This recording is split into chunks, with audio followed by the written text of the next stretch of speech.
একবার কল্পনা করুন তো, এমন এক পৃথিবীর কথা যেখানে শহরের বাতাসে ধোঁয়া আর বিষাক্ত গ্যাসের গন্ধ নেই, যেখানে পেট্রোল পাম্পের লম্বা লাইন বা জ্বালানির আকাশছোঁয়া দাম নিয়ে আমাদের আর ভাবতে হয় না। কেমন হবে যদি আপনার গাড়িটি পেট্রোল, ডিজেল বা বিদ্যুতের উপর নির্ভর না করে বরং প্রকৃতির সবচেয়ে মৌলিক উপাদান সাধারণ পানি থেকে প্রাপ্ত শক্তি দিয়ে চলে? এটা কোনো সায়েন্স ফিকশন সিনেমার দৃশ্য নয়, বরং এক কঠিন বাস্তবতা যা আমাদের দরজায় কড়া নাড়ছে। আর এই অবিশ্বাস্য বিপ্লবের নেতৃত্ব দিচ্ছে বিশ্বের অন্যতম সেরা গাড়ি নির্মাতা প্রতিষ্ঠান টয়োটা। আজকের এই বিশেষ পর্বে আমরা কোনো সাধারণ গাড়ির রিভিউ করতে আসিনি। আমরা এসেছি ভবিষ্যতের পরিবহন ব্যবস্থার এক ঝলক দেখতে। আমরা গভীরে ডুব দেব টয়োটার সেই যুগান্তকারী প্রযুক্তির যা পানি চালিত গাড়ি নামে পরিচিতি পেয়েছে। আমরা জানব কিভাবে এই প্রযুক্তি কাজ করে, এর পেছনের বিজ্ঞানটা ঠিক কী, টয়োটা কেন বিলিয়ন বিলিয়ন ডলার বিনিয়োগ করছে এই প্রযুক্তির পেছনে, আর সবচেয়ে বড় প্রশ্ন, কবে আমরা এই গাড়ি বাংলাদেশের রাস্তায় দেখতে পাব। তাহলে চলুন শুরু করা যাক ভবিষ্যতের পথে এক রোমাঞ্চকর যাত্রা।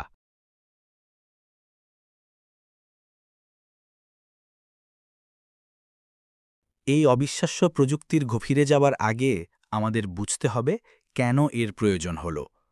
প্রায় ১ শতাব্দীরও বেশি সময় ধরে আমাদের পৃথিবী চলছে জীবাশ্ম জ্বালানির উপর নির্ভর করে। কার্ল বেঞ্জ যখন প্রথম ইন্টারনাল কম্বাসচন ইঞ্জিন বা অন্তর্দহন ইঞ্জিন আবিষ্কার করেন, তখন তা ছিল মানব ইতিহাসের এক বিশাল মাইলফলক। এটি পৃথিবীকে গতি দিয়েছে, শিল্প বিপ্লবকে এগিয়ে নিয়েছে এবং আমাদের জীবনযাত্রাকে করেছে সহজ। কিন্তু এই অগ্রগতির একটি অন্ধকার দিকও ছিল।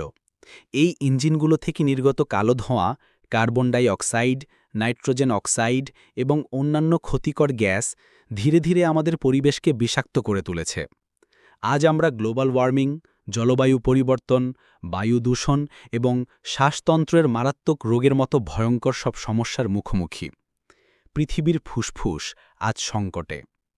এই সমস্যার সমাধান হিসেবে আমাদের সামনে আসে ইলেকট্রিক গাড়ি বা ইভি। নিঃসন্দেহে এটি একটি অসাধারণ পদক্ষেপ, কিন্তু এরও কিছু সীমাবদ্ধতা রয়েছে। লিথিয়াম আয়ন ব্যাটারি তৈরির জন্য লিথিয়াম ও কোবাল্টের মতো খনিজ উত্তোলন পরিবেশের জন্য বেশ ক্ষতিকর।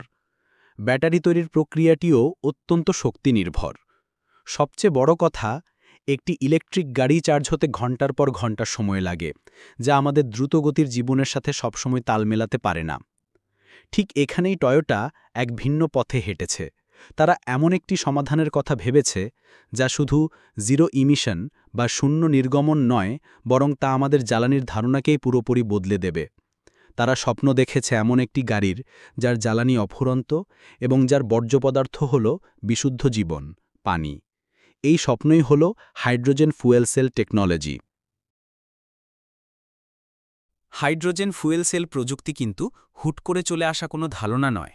এর পেছনে রয়েছে টয়োটার প্রায় ৩ দশকের গবেষণা, অধ্যাবসায় আর অকল্পনীয় বিনিয়োগ। গল্পটা শুরু হয় ১৯৯২ সালে, যখন জলবায়ু পরিবর্তন নিয়ে বিশ্বজুড়ে আলোচনা সবেমাত্র জোরালো হতে শুরু করেছে। ঠিক সেই সময়ই টয়োটার ইঞ্জিনিয়াররা ভবিষ্যতের পরিবহন ব্যবস্থা নিয়ে ভাবতে শুরু করেন। তারা বুঝতে পেরেছিলেন শুধুমাত্র বিদ্যমান প্রযুক্তিকে একটু উন্নত করে দীর্ঘমেয়াদী সমাধান পাওয়া সম্ভব নয়। তাদের এমন কিছু তৈরি করতে হবে যা হবে বৈপ্লবিক। সেই ভাবনা থেকেই হাইড্রোজেন ফুয়েল সেল ভেহিকেল নিয়ে তাদের গবেষণার সূচনা। টয়োটার দর্শন শুধু গাড়ি বিক্রি করা নয়, বরং একটি টেকসই সমাজ গঠনে সাহায্য করা। তারা তাদের পরিবেশগত চ্যালেঞ্জ ২০৫০ পরিকল্পনায় ঘোষণা করে যে তারা শুধুমাত্র গাড়ির কার্বন নির্গমন কমাবে না, বরং তাদের লক্ষ্য হল বিয়ন্ড জিরো, অর্থাৎ পরিবেশের ওপর ইতিবাচক প্রভাব ফেলা।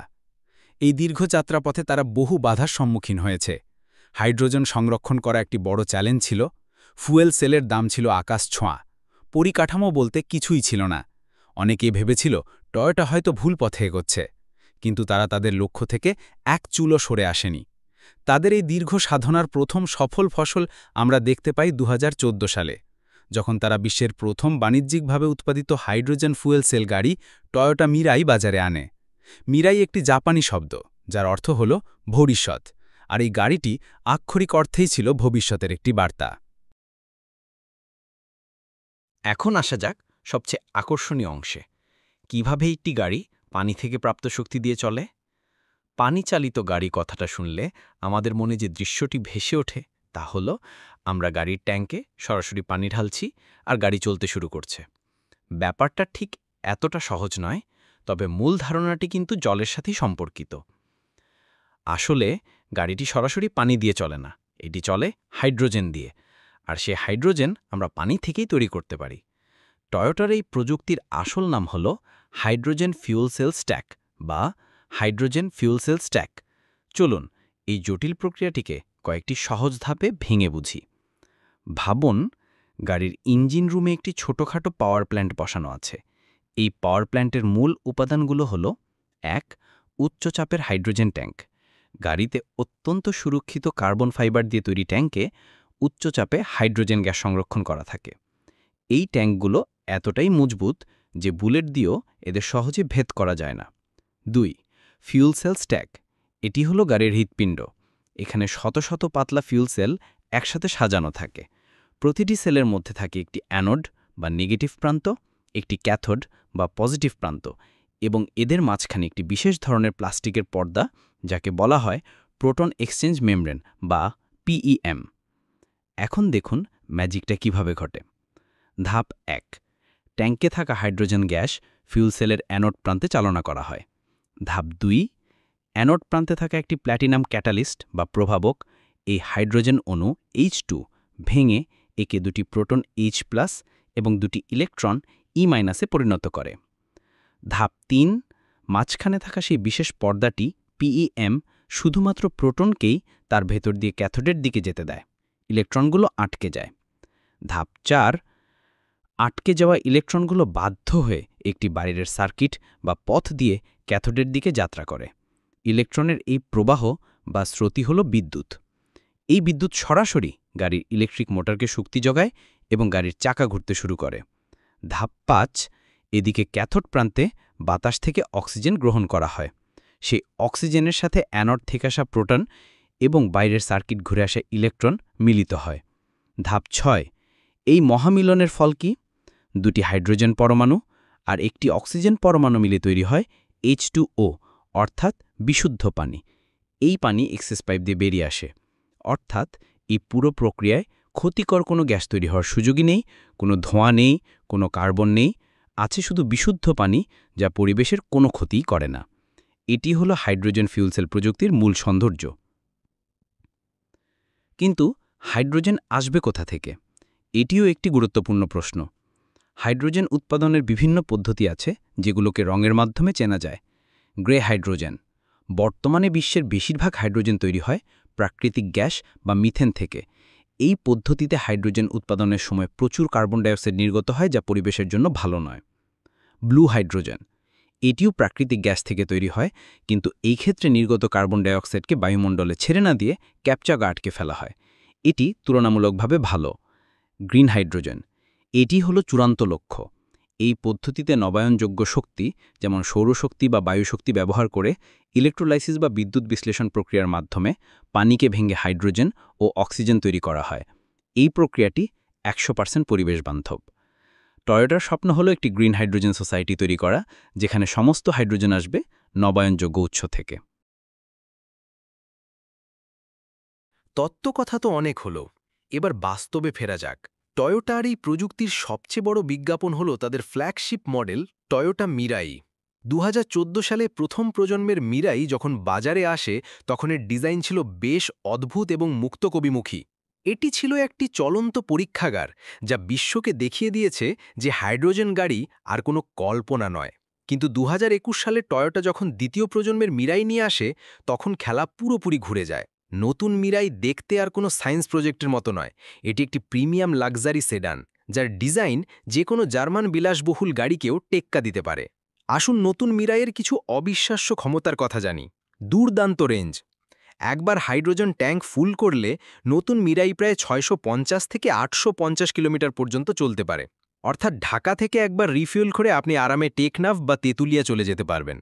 অকল্পনীয় রিফিউলিং স্পিড। একটি ইলেকট্রিক গাড়ির ব্যাটারি পুরোপুরি চার্জ হতে যেখানে কয়েক ঘন্টা সময় লাগে, সেখানে মিরাইয়ের হাইড্রোজেন ট্যাঙ্ক ভর্তি করতে সময় লাগে মাত্র 3 থেকে 5 মিনিট। ঠিক আপনার বর্তমান পেট্রোল গাড়ির মতোই। শক্তিশালী পারফরম্যান্স। এটি দেখতে শান্তাশিষ্ট হলেও এর ইলেকট্রিক মোটর যথেষ্ট শক্তিশালী, যা মুহূর্তের মধ্যে গতি তুলতে পারে এবং রাস্তায় চলার অভিজ্ঞতাকে করে তোলে মসৃণ এবং আনন্দদায়ক। চলন্ত পাওয়ার স্টেশন। অবাক করার মতো বিষয় হল, টয়োটা মিরাইকে একটি চলন্ত জেনারেটর হিসেবেও ব্যবহার করা যায়। জরুরি অবস্থায় বা কোনো অফগ্রিড লোকেশনে একটি মিরাই গাড়ি থেকে প্রায় 9 কিলোওয়াট পর্যন্ত বিদ্যুৎ সরবরাহ করা সম্ভব, যা দিয়ে একটি বাড়ির সাধারণ চাহিদা কয়েক দিন পর্যন্ত মেটানো যায়। জাপানের মতো ভূমিকম্পপ্রবণ দেশে এই বৈশিষ্ট্যটি অত্যন্ত গুরুত্বপূর্ণ। বায়ু পরিষ্কারক। মিরাই শুধু পরিবেশকে দূষিত করে না তা নয়, এটি চলার সময় বাতাসকেও পরিষ্কার করে। এর এয়ার ইনটেক সিস্টেমে একটা বিশেষ ফিল্টার লাগানো আছে, যা বাতাস থেকে ধূলিকণা, নাইট্রোজেন অক্সাইড, সালফার ডাই অক্সাইডের মতো খারাপ উপাদান ছেঁকে নেয়। অর্থাৎ আপনার মিরাই যত বেশি চলবে, আপনার শহরের বাতাস তত বেশি পরিষ্কার হবে। ভাবা যায়, টয়োটা শুধুমাত্র মিরাইয়ের মধ্যে সীমাবদ্ধ থাকছে না, তারা তাদের জনপ্রিয় এসইউভি করোলা ক্রসের হাইড্রোজেন সংস্করণ নিয়ে পরীক্ষা চালাচ্ছে।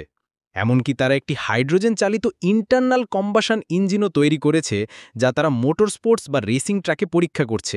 এর উদ্দেশ্য হল হাইড্রোজেন প্রযুক্তিকে বিভিন্ন আঙ্গিকে পরীক্ষা করে এর দুর্বলতাগুলো খুঁজে বের করা এবং একে আরও উন্নত করা।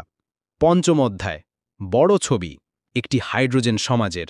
সঞ্চালকের লক্ষ্য শুধু ব্যক্তিগত গাড়ি নয়, তারা একটি পূর্ণাঙ্গ হাইড্রোজেন ইকোসিস্টেম বা হাইড্রোজেন সোসাইটি তৈরির স্বপ্ন দেখেন। ভাবুন তো, শুধু গাড়ি নয়, আপনার শহরের বাস, ট্রাক, জাহাজ, এমনকি আপনার বাড়ির বিদ্যুৎও আসছে হাইড্রোজেন থেকে। এর কারণ হল হাইড্রোজেন একটি অসাধারণ শক্তিবাহক। নবয়নযোগ্য উৎস থেকে উৎপাদিত বিপুল পরিমাণ শক্তি হাইড্রোজেনের মধ্যে সঞ্চয় করে রাখা যায় এবং প্রয়োজন অনুযায়ী ব্যবহার করা যায়। ভারী পরিবহন, বাস বা ট্রাকের মতো ভারী যানবাহনের জন্য ব্যাটারি প্রযুক্তি খুব একটা কার্যকর নয়, কারণ এর জন্য অনেক বড় এবং ভারী ব্যাটারির প্রয়োজন হয়। এখানেই হাইড্রোজেন ফিউল সেল হতে পারে আদর্শ সমাধান। এটি কম জায়গায় অনেক বেশি শক্তি সঞ্চয় করতে পারে এবং রিফিউলিংও খুব দ্রুত হয়। টয়োটা ইতিমধ্যেই হাইড্রোজেন চালিত বাস এবং ট্রাক তৈরি করে বিভিন্ন দেশে চালাচ্ছে। শিল্প কারখানায় স্টিল বা সিমেন্টের মতো বড় বড় শিল্প কারখানায় প্রচুর তাপ এবং শক্তির প্রয়োজন হয়, যা বর্তমানে কয়লা বা প্রাকৃতিক গ্যাস থেকে আসে। গ্রিন হাইড্রোজেন ব্যবহার করে এই শিল্পগুলিকে পুরোপুরি কার্বনমুক্ত করা সম্ভব। বিদ্যুৎ উৎপাদন। যখন সৌর বা বায়ু শক্তি পাওয়া যায় না, যেমন রাতে বা বাতাসহীন দিনে, তখন সঞ্চিত হাইড্রোজেন থেকে ফিউল সেলের মাধ্যমে বিদ্যুৎ উৎপাদন করে গ্রিডে সরবরাহ করা সম্ভব। জাপান, জার্মানি, দক্ষিণ কোরিয়া এবং আমেরিকার ক্যালিফোর্নিয়ার মতো দেশ ইতিমধ্যে হাইড্রোজেন সমাজ গঠনের জন্য বিশাল পরিকল্পনা হাতে নিয়েছে। আর এই সব কিছুর কেন্দ্রে রয়েছে টয়োটার মতো কোম্পানি। আজ হয়তো বাংলাদেশও এমন কিছু তৈরি করতে পারত, কিন্তু আমরা হেরে যাই আমাদের শিক্ষা ব্যবস্থার কাছে। মুখস্থ ভিত্তিক পড়াশোনা নিয়ে এই জাতি আর কত পিছিয়ে থাকবে? উত্তরটা আপনার।